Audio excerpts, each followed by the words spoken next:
pour avoir son poids. Là, nous sommes à demi-kilo. Nous sommes à demi-kilo de femelle. Et comme nous sommes à demi-kilo, nous allons donc injecter dans une hormone qui correspond à son poids. Ce qui se passe, c'est que cette hormone-là, on injecte demi-millilitre pour 1 kg de femelle. Mais comme on est dans demi-kilo, au lieu d'1 kg de femelle, on a plutôt demi-kilo de femelle. On va plutôt injecter 0,25 millilitres. Donc, on va injecter la moitié de demi-millilitre. Ça veut donc dire que quoi? Actuellement, ici, nous avons une seringue. Comme ici, c'est 2, chaque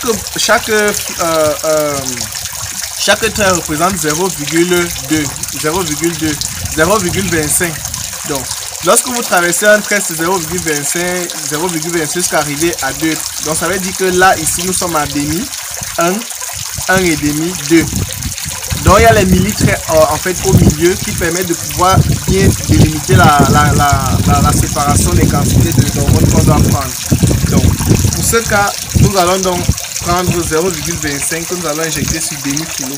Puisqu'on a dit que c'est 1 millilitre, donc c'est demi-millilitre pour 1 kg de femelle. Donc là, on va prendre 0,25.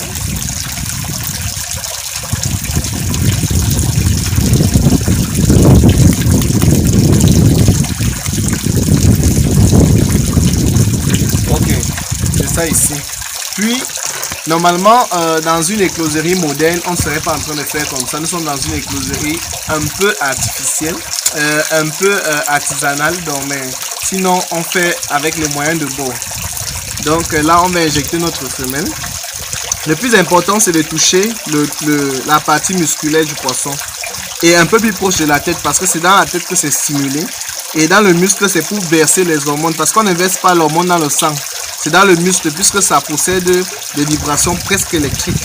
Donc, il faut mettre cela dans le muscle pour pouvoir permettre au poisson de pouvoir résister lorsque elle va commencer à être excitée dans la nuit. Parce qu'à partir de 20 h, le poisson commence à s'exciter. Et ça fait souvent, si vous mettez le poisson dans un récipient simple, vous pouvez le trouver le lendemain chez le voisin parce qu'il a fui sa maison, il a fui son récipient. Donc lorsqu'on a déjà injecté, on fait un peu ce petit massage pour éviter que le produit puisse rentrer. Donc après ça, maintenant, vous pouvez donc remettre le poisson dans son bac et attendre maintenant en fonction de la température de votre bac l'heure qui correspond. Comme il y a un tableau qui existe, lorsque je fais des formations, je donne souvent ce tableau à des différentes personnes qui matérialisent en fait